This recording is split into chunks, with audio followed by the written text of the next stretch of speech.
Y bueno, mira, hoy que se discuten varios temas legales y que implican todo el escenario electoral, porque estamos, se supone, en medio de una veda electoral al servicio del servicio público en razón de que el día 10 viene el tema de la revocación de mandato organizado por el Instituto Nacional Electoral.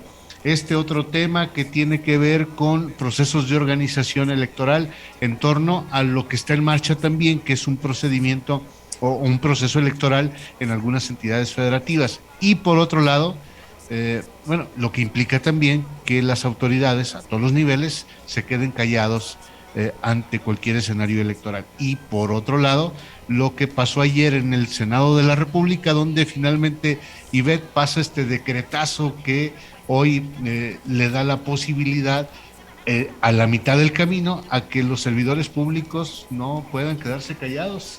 Y el lunes viene la inauguración del Aeropuerto Internacional Felipe Ángeles y para eso esta mañana cosas muy interesantes. Así es, Mario. El día de hoy le damos la bienvenida a Matías Chiquito Díaz de León, vocal ejecutivo del INE, que viene a explicarnos pues todos estos temas y además el día de hoy comienza a llegar a Zacatecas las papeletas para la revocación de mandato, entonces esperemos que el tiempo nos dé para platicar de todo, pero vocal ejecutivo, me gustaría que empezáramos con este tema en particular de los espectaculares. Aquí en Zacatecas, capital al menos, ya hemos visto dos, no sé si en otros puntos del estado, en la prensa nacional se consigna que el INE ha descubierto pues estos espectaculares que son ilegales, digo, hasta en instalaciones de la Comisión Federal de Electricidad. ¿Cómo estamos en este tema? Muy buenos días, Ivette, Mario, auditorio, siempre pues un gusto compartir. Los felicito nuevamente por su espacio y comentamos este tema. Creo que ha sido ruidoso en el contexto nacional el tema propiamente de la promoción de la revocación de mandato. Lo que está a debate es quién puede promover y quién no puede promover la revocación de mandato. Y esto viene así porque en la Constitución, en el 35 constitucional, quedó establecido en el párrafo 7 del 35, fracción 9, que solamente el Instituto Nacional Electoral y los organismos públicos locales, es decir, el IES en el estado de Zacatecas, solo el INE, IES podrían promover la revocación de mandato y se prohíbe expresamente, se restringe que el dinero público de los gobiernos, de cualquier ente público, no solo hablamos del gobierno federal, estatal y municipal, se trata también de los entes públicos como los organismos públicos autónomos, los llamados órganos autónomos, todo ente que administre dinero público, las universidades inclusive, se les restringe la posibilidad de participar en la promoción de la revocación de mandato. Pero queda un hilo que la propia Constitución no puede cortar, que es el derecho o la libertad de expresión. El derecho que tienen las y los mexicanos, las y los ciudadanos mexicanos, de manifestar libremente sus ideas. Luego entonces, cuando el INE emite la convocatoria a la revocación de mandato el 4 de febrero, en la base segunda, por ahí queda establecido que las y los ciudadanos podrán fijar su posición, podrán manifestarse en torno a la revocación de mandato. Esto quiere decir que el INE, el IES pueden promover la revocación de mandato y también las y los ciudadanos. O sea, los ciudadanos pueden libremente, en ejercicio de sus derechos, de su libertad de expresión, y además es un derecho propio de las y los mexicanos participar en la revocación de mandato, pueden promoverlo. Luego vienen las espectaculares, en el contexto nacional vienen una serie de quejas hacia el INE y el INE las fue ventilando paulatinamente. Primero negó medidas cautelares contra estos espectaculares, pero luego estuvo de por medio el dinero. Realmente lo que incidió aquí es el origen del dinero para financiar estas espectaculares. Todas aquellas espectaculares que se encontraron en un proceso legal, es decir, había un contrato de prestación de servicios con un particular y hay una persona cierta, conocida, verificable, que pagó por ese servicio, las espectaculares se dejaron. Pero hay espectaculares donde no se sabe cuál es el origen del dinero ni se sabe quién las contrató, simplemente están ahí. En este caso, el INE ordenó el retiro de estas espectaculares. En el caso de las que están en Zacatecas, hay algunas aquí en el Boulevard muy vistosas. No se deduce de la simple vista de las espectaculares que la autoría de las mismas pudiera ser algún ente público, algún ente de gobierno o partido político. Podríamos suponer que son de autoría ciudadana. Alguna organización ciudadana o un ciudadano las colocó. Lo que habría que ver cuál es el origen del dinero para su colocación. Entonces, en estos procesos impugnativos, lo que en el INE estaremos viendo es indagar, pues, quién contrató los servicios, quién prestó los servicios, que sean personas ciertas, conocidas, verificables, y si es así, la propaganda no tendría problema. El problema estaría en este tipo de espectaculares, serían ilegales, irretirables, si el espacio es público, es decir, que el espacio donde está la propaganda sea del gobierno federal, estatal o municipal, o de algún ente público, cualquiera que sea, o que tengamos evidencia que se financió con dinero público o de algún partido político. Esa sería la condición para retirarlo. En este caso, si se comprueba o se corrobora la existencia de estas condiciones, ¿cuál es la sanción a quien se le compruebe? Es decir, ¿es hasta cárcel? No, bueno, varía, depende del actor. Primero sería retirar la propaganda, o sea, la primera medida sería a través de las medidas cautelares, valga la redundancia, sería retirar la propaganda. Luego, si hay uso ilegal de dinero, si hay dinero público de por medio, pues habría que ir contra el funcionario público que lo autorizó. Y ahí estaría ya en la vía de responsabilidades administrativas. Eventualmente, si además de la falta administrativa hubiera un delito, existiría la posibilidad de cárcel.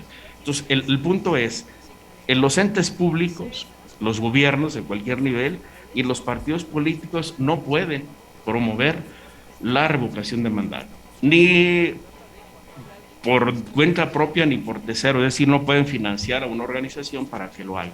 Sí pueden los ciudadanos.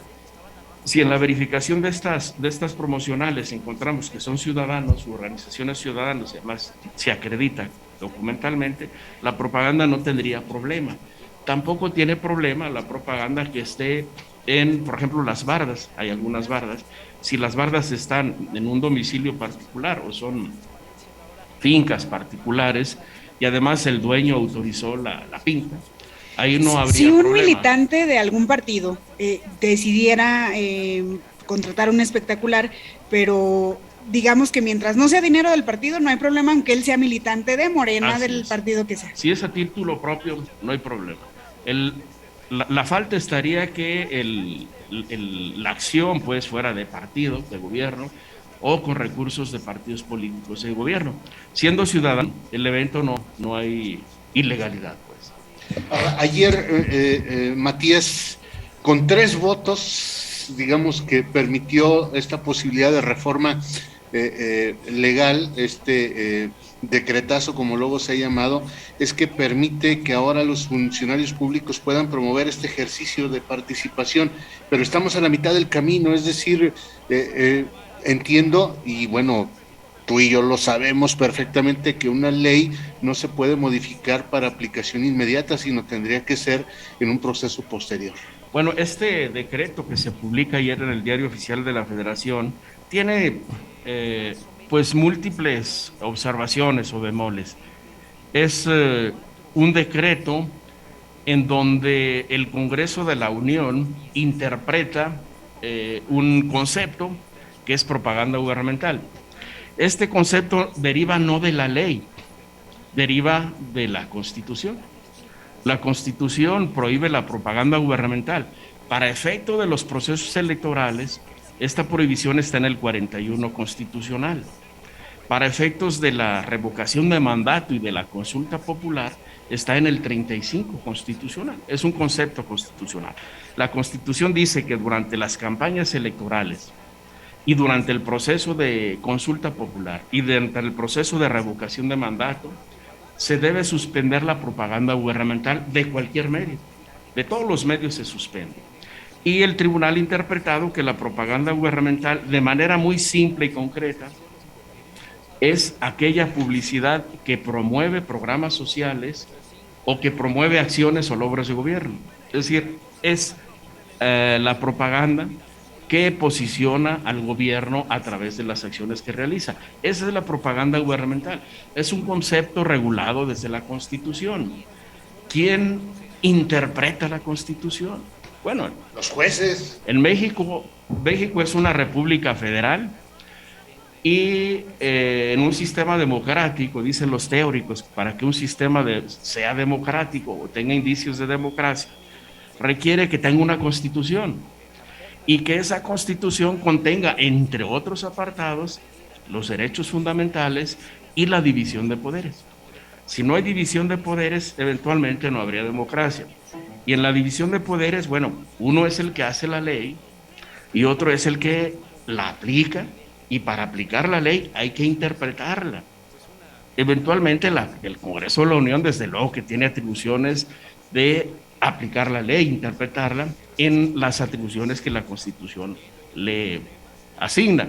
Pero si tenemos una norma constitucional y la ley reglamentaria en su oportunidad no determinó los alcances de un concepto como el de la propaganda gubernamental, quien debe interpretarlo y generar criterios es el Poder Judicial. En este caso es el mismo Congreso quien emite una ley, pero no es el Congreso de la Unión el que emite la Constitución. Quien emite la Constitución es un órgano que está más allá del Congreso de la Unión. Es el famoso constituyente permanente, y que es el Congreso de la Unión más las legislaturas de los estados. Es decir, el Congreso de la Unión es un órgano constituido, no es un órgano constituyente.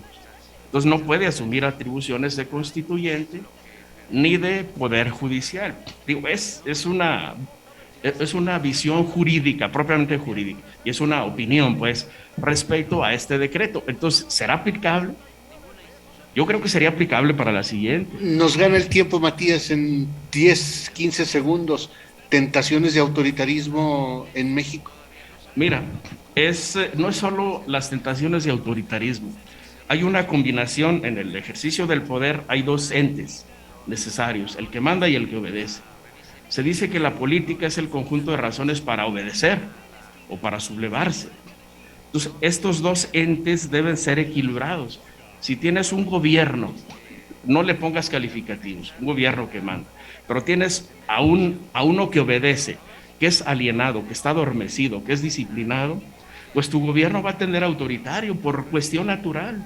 No es que sean malintencionados, es la tendencia natural del poder, ser autoritario. Y si no tiene un equilibrio en la parte que obedece, pues el poder se vuelve empedernido. Entonces debemos hacer una combinación. No es solo el poder, Mario y Beth, es quien ejerce el poder y quienes somos destinatarios de las decisiones del poder. Entonces creo que la solución no está en el poder, la solución está en el ciudadano.